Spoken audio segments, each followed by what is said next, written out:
Huskers score 45 unanswered. They win 52-7, victory number 1 on the season. This is Sunday Quarterback. Let's take a look back. Sean, if last week was the same old movie, well, we saw the script to this week, and very rarely does the script play out on the football field. But Saturday it certainly did it not? Yeah, there was an 11 a.m. hangover to start this game, but I thought Nebraska came out and got going, and that was the key. This is the type of game where you can make a few mistakes but then figure it out. In the Big Ten, you can't do that, and I thought once Nebraska established their will, figured out what Fordham was going to do, they did what they were supposed to do in this game. You talked about establishing will. How about this? 65 carries for 329. That's what Nebraska wants to do. Yeah, I mean, the key for everything on this offense is the running game. Everyone looks at Chip Kelly when he was at Oregon. Well, they were a 300-plus yard running team, and you can't just throw. You need the running game to open everything else up. And Nebraska today just repped the heck out of it until they really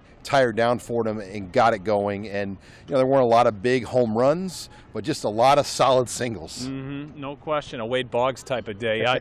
Marquise Stepp, he showed something to a lot of folks on Saturday that he can be the bell cow. Yeah, you look at Marquise Stepp, over 100 yards. Gabe Ervin had been the starter, but I think, Andy, it's safe to say coming out of this one, Marquise Stepp is probably the number one guy going forward, but he's fought for that. He's earned that, and they wanted to give a lot of guys repetitions today. And wide receiver-wise, Samori Toure, not just catching the ball, but he's running that option to a T. He got into the end zone as well. Yeah, he's a versatile weapon that they brought here from Montana.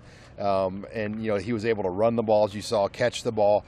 No Oliver Martin in this game as well, so he really kind of elevated himself to that number one. And we even got a little more glimpse of Omar Manning. I thought that was good today too. Yeah, Scott Frost saying about Oliver Martin that he got a little nicked up, didn't want to press it against Fordham, and they're going to rest him up for Buffalo and further on down the line. How about defensively? Defensively, the key to me, Andy, were the turnovers. Nebraska's defense with JoJo Doman had the early pick, then Deontay Williams had the 2 picks. And then once some adjustments got made, you saw Nebraska's defense force a lot of 3-and-outs there, get Fordham off the field, and they did their job. But those turnovers forced by the 2 6-year seniors were probably the key moments. And special teams, good and bad, kind of a mixed bag. We got to figure out what's going on punt return. Yeah, I thought the punt and kick return both are somewhat of an issue still. Nebraska, I believe, had 2 kick returns. Both did not get to the 25. And then the punt return, Cam Taylor-Britt turns it over again. So that's 2 weeks in a row. They've got to get that figured out. But I thought the kickoffs were great. I think all of them were touchbacks.